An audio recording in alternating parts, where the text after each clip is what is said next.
কড়াইতে olive oil দিয়ে দিয়েছি, কড়াই গরম হচ্ছে। আলু সেদ্ধ করে রেখেছি,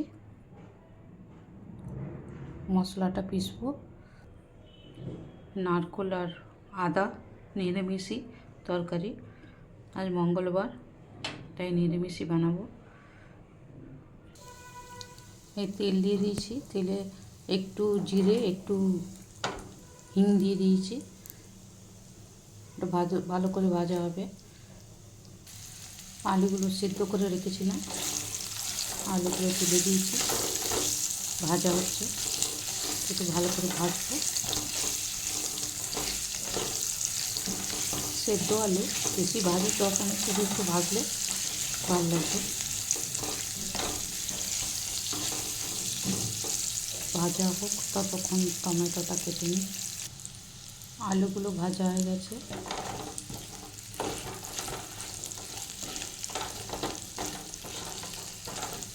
জিরে আর হিং দিয়ে ভালো করে ভাজলাম। আলুটা একটু সেদ্ধ করে নিয়েছিলাম।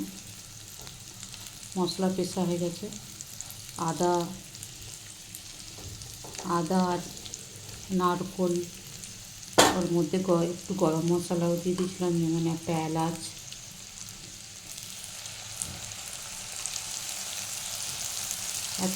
দুটো শুকনো লঙ্কা,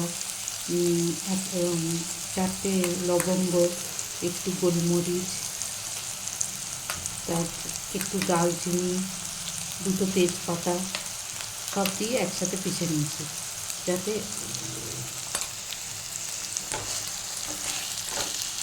সুবিধা হয় আর কি। পেশাটা একসাথে হয়ে গেলে একটু নাড়টা হয়ে যাবে,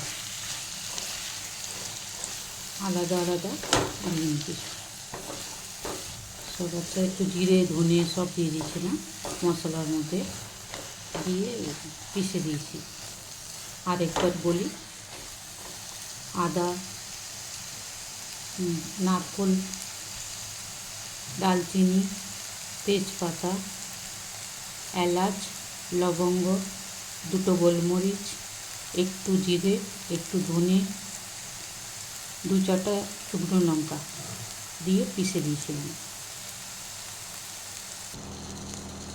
আমি তো মিক্সিতে পিষেছি, কিন্তু মিক্সির থেকে যদি শিলনোড়াতে পিষতাম আরও ভালো হতো।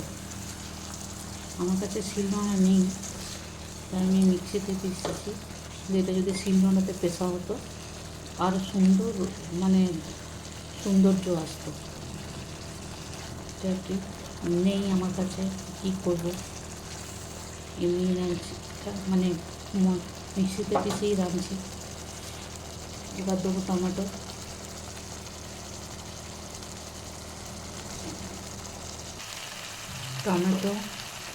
টমেটো দিয়ে দিয়েছি, নুন হলুদ দিয়ে দিয়েছি। ওকে ভালো করে এখন তেল ছাড়া পর্যন্ত ভাজবো।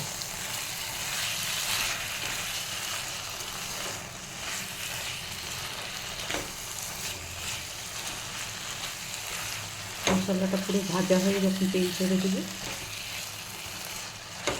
ততক্ষণ একটু ভাজতে হবে কম আছে।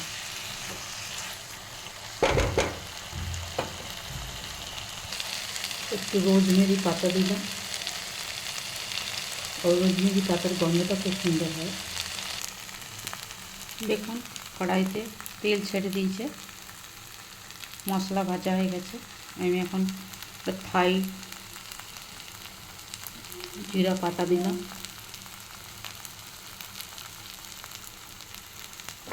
থাই জিরা পাতাটার গন্ধ খুব সুন্দর, জিরা জিরা গন্ধ আসে।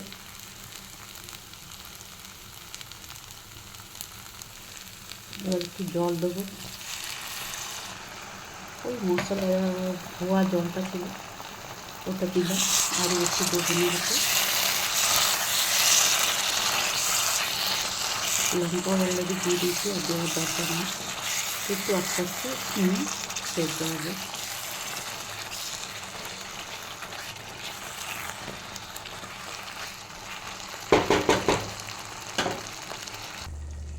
হয়ে গেছে, জল পুরো শুকিয়ে গেছে। একটু অরিগানো পাতা দিয়ে অরিগানো দিয়ে দিলাম শুকনো, এটাও টেস্ট খুব ভালো আসে আর কি। এটা মিলাবো এবারে।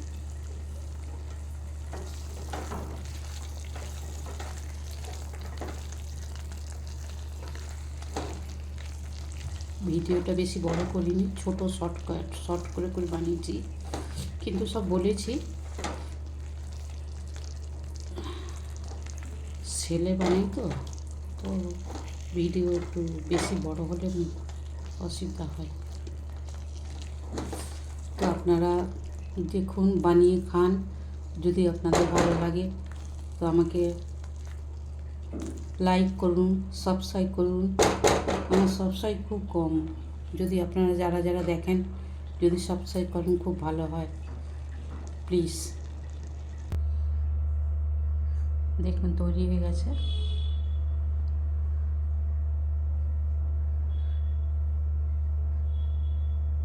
একটু